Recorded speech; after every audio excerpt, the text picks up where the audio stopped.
신약성경 누가복음 21장 5절부터 19절까지의 말씀입니다. 누가복음 21장 5절부터 19절까지의 말씀입니다.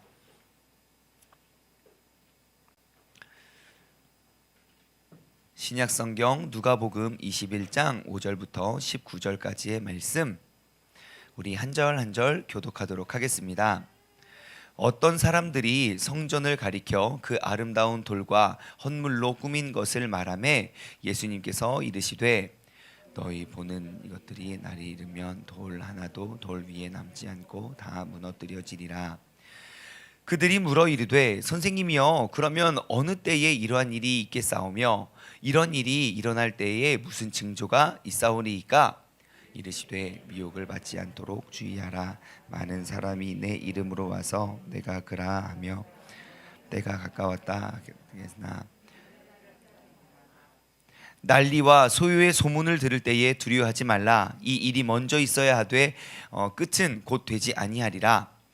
또 이르시되 민족이 민족을 나라가 나라를 대적하여 일어나겠고 곳곳에 큰 기근과 지진과 기근과 전염병이 있겠고 또 무서운 일과 하늘로부터 큰 징조들이 있으리라. 이 모든 일 전에 내 이름으로 말미암아 너희에게 손을 대어 박해하며 회당과 옥에 넘겨주며 임금들과 집권자들 앞에 이 일이 도리어 너희에게 증거가 되리라. 그러므로 너희는 변명할 것을 미리 궁리하지 않도록 명심하라. 내가 너희의 모든 대적이 능히 대항하거나 변박할 수 없는 구변과 지혜를 너희에게 주리라.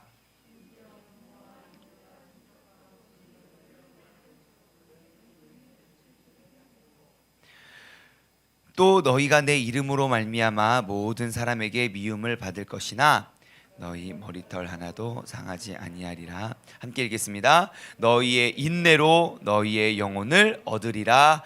아멘, 아멘, 아멘. 네, 오늘 한 주간 또 이번 한 주의 마지막 금요 새벽 예배에 찾아오신 여러분 모두를 주님의 이름으로 환영합니다.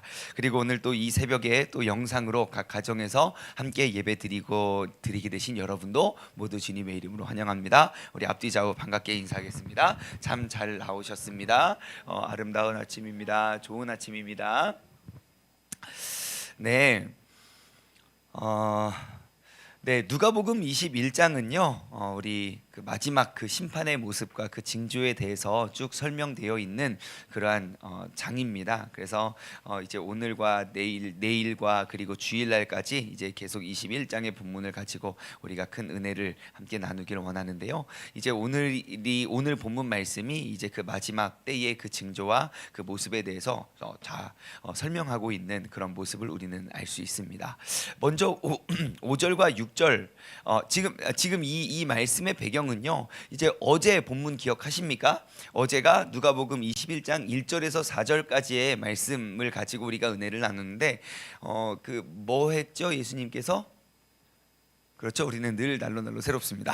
예, 그 성전에서 헌금 내는 거 관심 많으셨잖아요. 예, 남들은 그냥 다 한참 막 성전에서 매일매일 가르치시다가 갑자기 그 헌금함 옆에 이렇게 가가지고 헌금 한번 보고 얼굴 한번 보고 헌금 한번 보고 얼굴 한번 보고, 예수님께서 그 헌금에 대한 그 가르침을 하고 계시잖아요.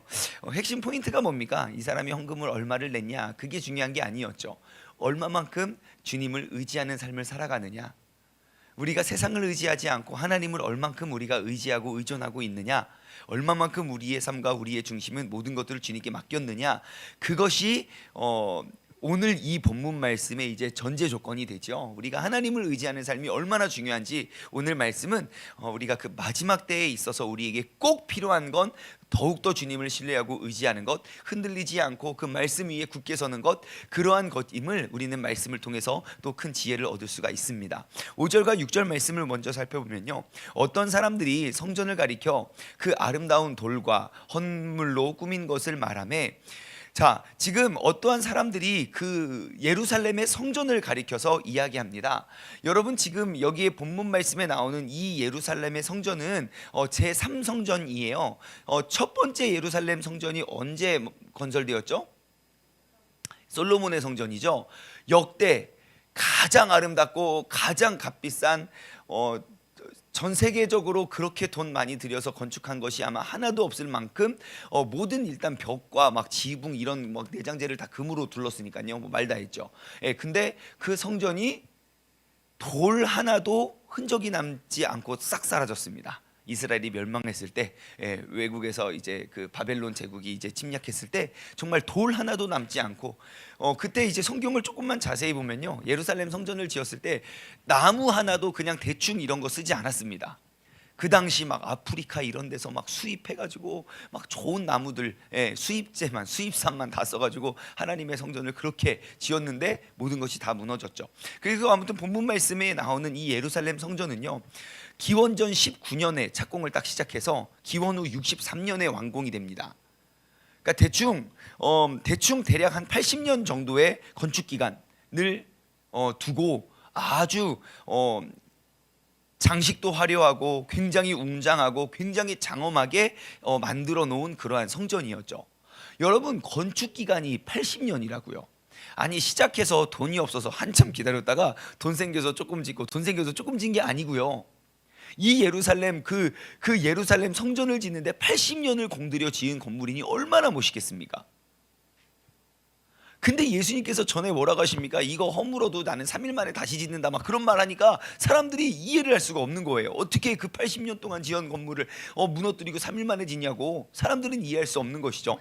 자, 그래서 그 중동 일대에 지금 이 예루살렘 성전의 그러한 웅장함과 그 멋짐을 그들은 늘 이렇게 막 소문이 자자했을 만큼, 명성이 자자했을 만큼 어마어마한 건물이었습니다.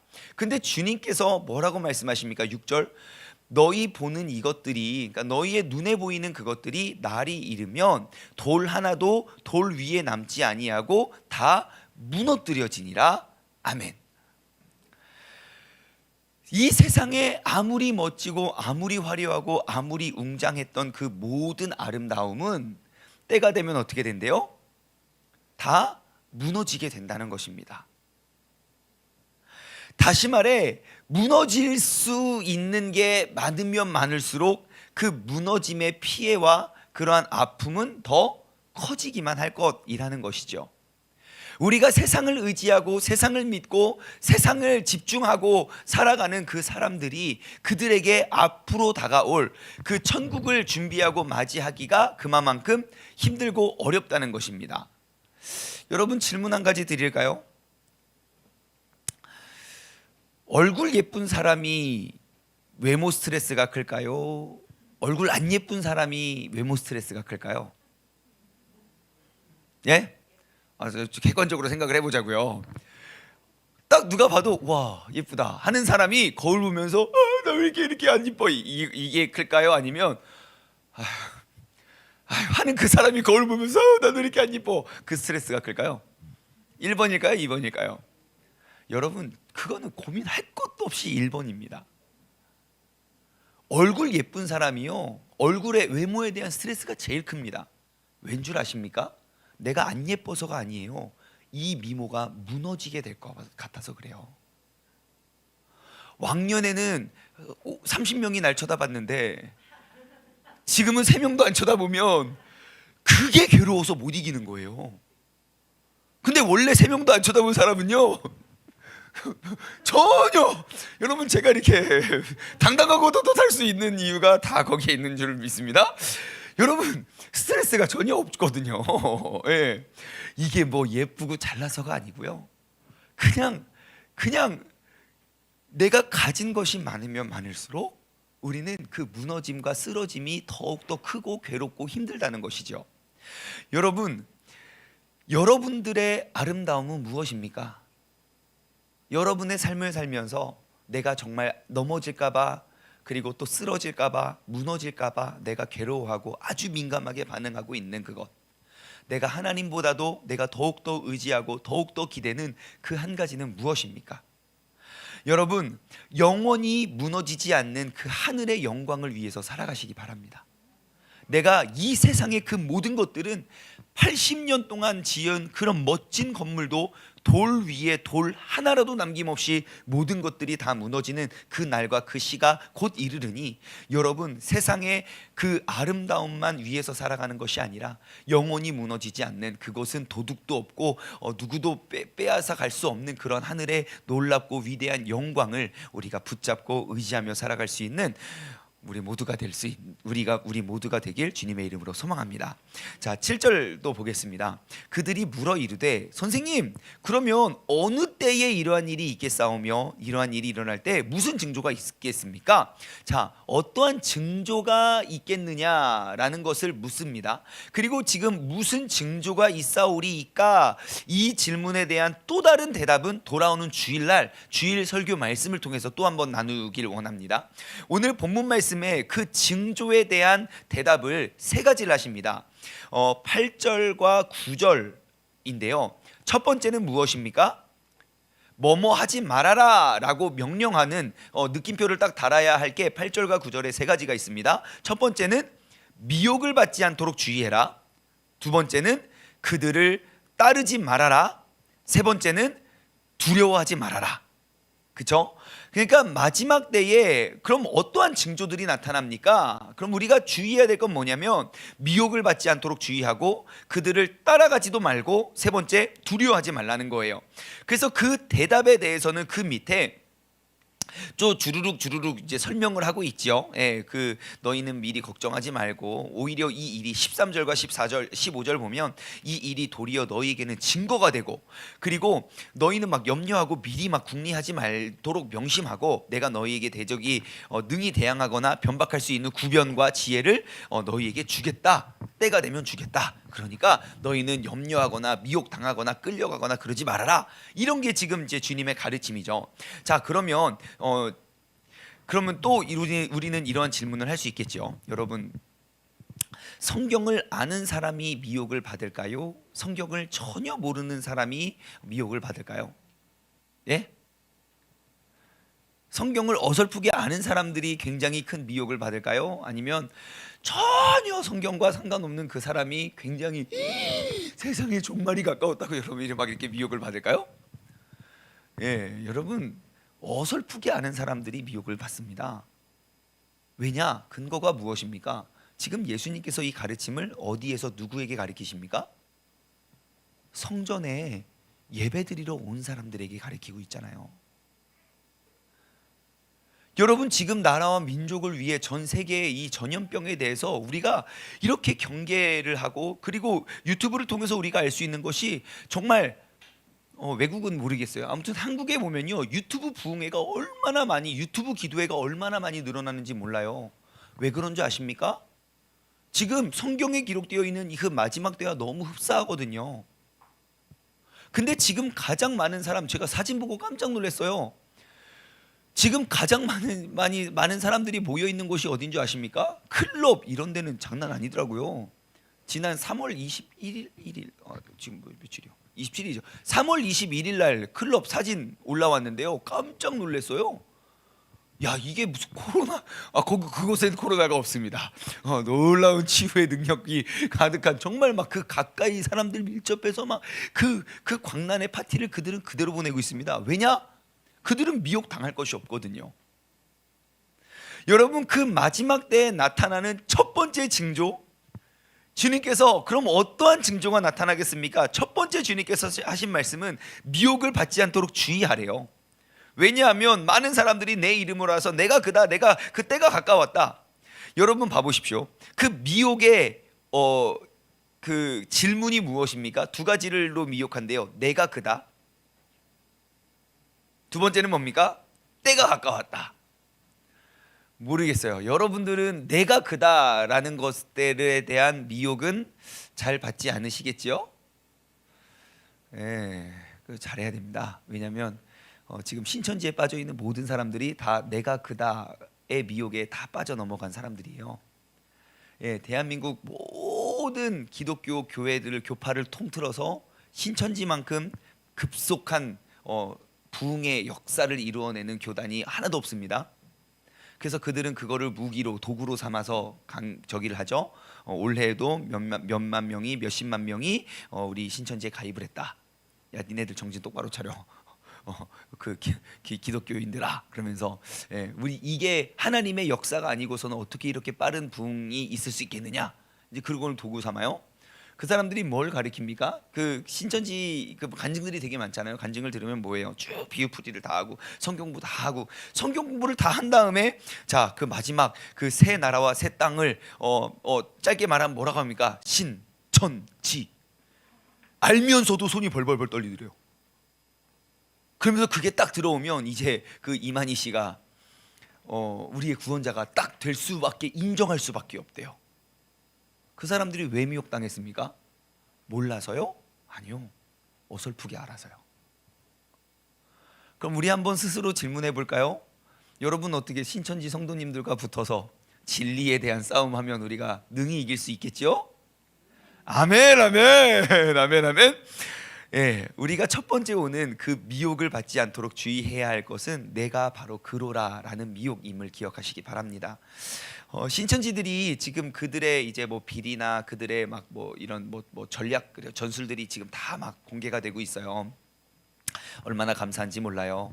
어떤 파일이 또 하나 이렇게 지금 인터넷에 다 떠 있더라고요. 그래서 인적 사항을 굉장히 세세하게 다 기록을 해놓더라고요. 그래서 그거를 보고 하면 이제 그 모략이라고 하죠. 모략 그들의 전략 방법이에요. 사람들 몇 명을 이렇게 딱 꼬드겨 가지고 처음인 것, 우연히 만난 것인 것처럼 완벽한 시나리오, 그러니까 하나의 극을 짜는 거예요. 그걸 모략이라고 해요. 그래서 안녕하세요. 뭐 그러면서 뭐 해외에서 유학을 해서 왔는데 하고 보니까 막 이 사람의 막 삶을 너무 잘하는 거예요. 작년에 교회에서 상처 받았죠. 아니 어떻게 알았지? 그때 그 목사님이 지금 어떻게 됐죠? 어떻게 알았지? 뭐 진짜 신통해라고 그들이 이야기를 하죠. 그래서 그들이 그런 쭉 내용들을 다 기록한, 그러니까 진짜 막 빼곡하게 그런 전도 대상자들을 기록하는데요. 거기에 제 눈에 띄었던 게 있어요. 그들이 등급을 나누더라고요. S급, A급, B급, C급. 뭐 C급은 뭐 몰라요. 이런 C급이겠죠. 그들이 말하는 S급은 누굴까요? 좋은 예를 목사님? 목사님이라고 다 S가 되지 않습니다. 말씀에 대해 전혀 관심이 없는 목사님은 절대 S급이 될 수가 없죠.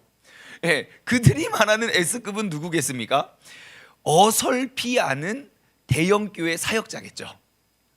말에 영향력은 있으나 말씀에 관심은 있으나 굉장히 어설프게 아는 거예요.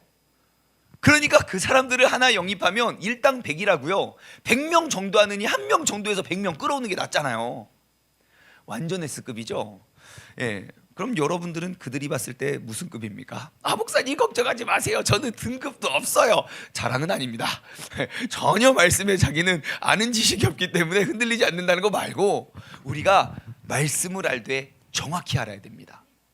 여러분 오늘 이 시간 다시 한번 점검하시기 바랍니다. 나는 과연 이 하나님의 말씀을 얼마나 정확히 알고 있는가? 지금 내게 주어진 내가 가지고 있는 이 말씀은 나는 미혹을 당할 만큼의 믿음인가? 당하지 않고 흔들리지 않는 믿음인가? 두 번째 미혹의 그 근거는 무엇입니까? 때가 가까웠다는 것입니다. 여러분 이 때가 가까웠다는 그 미혹에 여러분 자신 있는 분 계십니까 혹시? 여러분 마지막 때입니다. 그러면 아직 멀었어. 내가 보니까 아직 걱정하지 마. 여러분 그럴 분 계십니까? 지금 다 때가 가까웠다는 거 다 느끼는 거 아닙니까? 그럼 저의 또 다른 질문입니다. 여러분 지난 100년 동안 기근과 지진과 여기서 나타나는 그런 기근과 지진들이 몇 번이나 있었을까요? 2020년에만 이런 전염병이 돌았을까요? 2010년과 2000년과 1990년과 1980년에는 어땠을까요? 그때부터 맨날 종말이라 그랬어요. 옛날에는 더 심했겠죠. 제가 확실히 기억하는 건 1992년 10월 24일인가? 그죠? 다미선 교회 그 예수님 오신다고. 그죠? 28일 10월 28일 1992년 10월 28일 잊을 수가 없습니다. 제가 초등학교 때인데도 잊을 수가 없습니다. 그때 진짜 막 기근과 지진과 여러 가지 일들이 있고 진짜 주님 오신다고, 주님 이 땅에 오신다고. 그때 진짜 막 어릴 때여서 잘 기억은 나지 않지만 늘 제 안에 속에 떠올랐던 그 질문은 왜 한국에 오시지? 근데 예수님 한국 사람 아닌 것 같은데 저는 늘 그 생각을 했었어요. 그럼 오시면 한국말로 하실까? 때가 이르렀다 한국말로 하실까? 영어로 그래도 왠지 좀 영어 멋있잖아요. 영어로 The time has come 막 이렇게 뭐라고 하실까 막 그게 늘 궁금했는데 아무튼 뭐 그리고 여러분 모든 시대에 그 때는 항상 있었다는 거예요. 그럼 우리가 어떻게 해야 됩니까? 우리가 어디를 우리가 기준을 두고 어떻게 우리가 신앙생활해야 됩니까? 여러분 우리는 그 때를 바라보고 우리는 두려워할 일이 전혀 없습니다.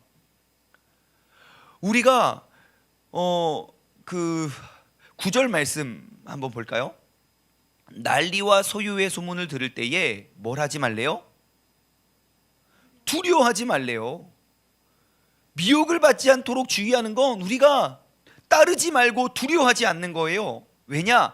이 일이 먼저 있어야 하되 끝은 되지 아니하리라. 여러분 우리가 올바른 하나님의 성도라면요 재난의 시작과 세상의 끝은 우리가 알고 있어야 된다는 겁니다. 그때가 언제느냐가 중요한 게 아닙니다. 내가 그때에 주님 앞에 의롭게 설 수 있느냐, 다시 말해 내가 그때를 알 수 있느냐에 나의 그런 깨어 있음이 중요한 겁니다. 여러분 우리는 그때를 두려워하는 사람이 아니라 내가 지금 깨어 있느냐 무뎌 있느냐를 더 우리는 민감해야 된다는 거예요. 갑자기 지진이 버버버방 난다고 칩시다. 우리가 지금 이런 거 두려워할 때가 아니에요. 나는 지금 이게 끝인가 끝이 아닌가를 분간할 수 있는 그러한 깨어 있음이 있어야 된다는 거예요. 그 밑에도 설명하는 게 뭡니까? 이러한 일이 이때 13절이죠. 이러한 일이 도리어 너희에게는 증거가 된대요. 그러니까 우리를 미혹하고 더 흔들리고 내가 지금껏 어설프게 알았던 그러한 성경적인 어설픈 지식들에 대한 큰 두려움과 공포로 우리에게 찾아오는 것이 아니라 도리어 그 어렵고 힘들 때 걱정하지 마. 아직은 때가 아니야. 너 어떻게 알아? 내가 주님 좀 알거든. 나 주님과 좀 가깝거든. 예, 그래서 다른 지도자가 되는 것이 아니라 정말 그때를 우리가 구별하고 우리가 판단할 수 있도록 우리는 늘 영적으로 깨어 있어야 된다는 사실을 여러분 꼭 기억하시기 바랍니다. 여러분 환난의 때가요 복음 전파의 최고의 기회입니다. 언제나 모든 역사 속에 난세의 영웅이 납니다. 다시 말해 우리의 믿음을 지금 이때에 점검하고 되돌아볼 수 있는 가장 좋은 시기가 바로 이때임을 여러분 꼭 기억하시고, 지금 보십시오. 신천지의 신자도 모르는 전 국민의 사람들이 이제 신천지를 모르는 사람이 없어요. 여러분 우리는 이 어려움과 환난의 때를 우리는 복음 전파의 최고의 기회로 삼아야 됩니다. 우리가 계속 나누고 있는 거 지금 초대교회 세계 선교 역사의 시작 발판이 무엇입니까? 그들이 선교적 사명감을 가지고 막 주님께서 나를 보내셔서 제가 헌신하겠습니다 하고 막 헌신한 사람 한 명도 없어요.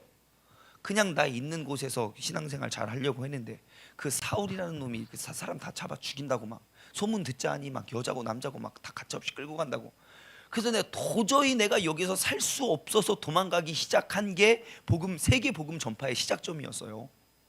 여러분 기근과 지진이 더 많이 올 수도 있습니다. 전염병이 더 돌 수도 있습니다. 하지만 우리가 더욱더 집중해야 될 것은 그 재난의 시작을 두려워하는 것이 아니라 내가 그때도 깨어 내가 그 마지막 때를 알고 있느냐 내가 알지 못하느냐, 내가 그때도 깨어서 그 재난의 모습을 내가 전도의 복음 전파의 도구로 쓰고 있느냐 아니면 나 역시 미혹되어서 흔들리고 있느냐. 여러분 말씀은 우리에게 이야기하고 있습니다. 어느 때가 되고 언제 오더라도 우리는 흔들리지 않는 굳건한 믿음을 가지라고요. 왜 우리가 그래야 되냐? 만약 14절입니다. 14절과 15절. 그러므로 너희는 변명할 것을 미리 궁리하지 않도록 염려해라. 왜냐하면 우리가 어떤 일이 일어나지, 그때 내가 무슨 말하지, 어떤 일이 저러지, 내가 만약에 그것을 내가 준비하지 않으면 계속 우리는 막 걱정만 할 거라는 거예요. 뭐라 하지? 어떡하지? 이렇게 걱정만 하죠. 하지만 말씀은 이야기합니다. 15절. 내가 너희의 모든 대적들이 능히 대항하거나 변박할 수 있는 구변과 지혜를 너희에게 줄 거야. 그러니까 깨어 있기만 해. 걱정하지 말고. 여러분, 오늘 이 아침, 오늘 이 하루가 우리가 죽어 있고 무뎌 있던 우리의 신앙과 믿음이 더욱더 깨어나고 살아날 수 있는 그런 복된 하루 되시길 주님의 이름으로 간절히 축원합니다. 함께 기도하겠습니다. 하나님 아버지, 감사합니다. 주님께서 오늘 이 아침에도 우리를 세워주시고 우리를 깨워주시고 우리를 또 일으켜 세워주심에 감사를 드립니다. 하나님 아버지, 오늘 이 아침에 우리가 일어나서 또 주님의 말씀을 듣는 그 주님의 뜻과 그 주님의 목적은 아버지 하나님, 우리가 이 세상의 기근과 지진과 전염병에 우리가 두려워하고 떠는 것이 아니라 아버지 하나님, 내가 깨어있지 못함에 우리가 더욱더 경계하여 내가 오늘 이 아침 이 말씀을 붙잡고 우리가 그 마지막 때에 우리가 더욱더 깨어 우리가 담대할 수 있는 그런 믿음의 사람이 되길 간절히 소망합니다. 아버지 하나님, 주님께서 이 세상 정말 혼미하고 어지러운 이 세상 속에 우리가 더욱더 주님을 의지하며 살아갈 수 있는 그런 믿음의 사람 되게 하여 주시고, 아버지, 세상 사람들의 말에 그 난리와 난리, 그 소문에 우리가 귀를 기울이는 것이 아니라 이럴 때일수록 더욱더 하나님의 말씀에 들어가 더욱더 하나님과 친밀한 교제에 신경을 쓸 수 있는, 집중할 수 있는 지혜로운 우리 모든 성도님 되게 하여 주시옵소서. 오늘 하루를 살아갈 때에도 우리가 수많은 뉴스와 사람들의 가십거리에 우리가 집중하는 거 흔들리는 것이 아니라 오직 더욱더 하나님의 말씀으로 돌아가 그 말씀에 집중하여 정말 우리가 근심 염려를 두는 것이 아니라 우리가 담대함으로 깨어 있을 수 있는 그런 믿음의 사람 되게 하여 주옵소서. 감사드리오며 이 모든 말씀 살아계신 예수 그리스도의 이름으로 기도드리옵나이다. 아멘. 다 같이 두 손을 번쩍 들고 주님의 이름을 3번 힘차게 부르짖고 합심하여 기도하시며 우리의 잠자고 있고 무뎌졌던 우리의 모든 영성을 다시금 회복시키고 깨울 수 있는 우리 모두가 되길 소망합니다. 기도하겠습니다. 주여,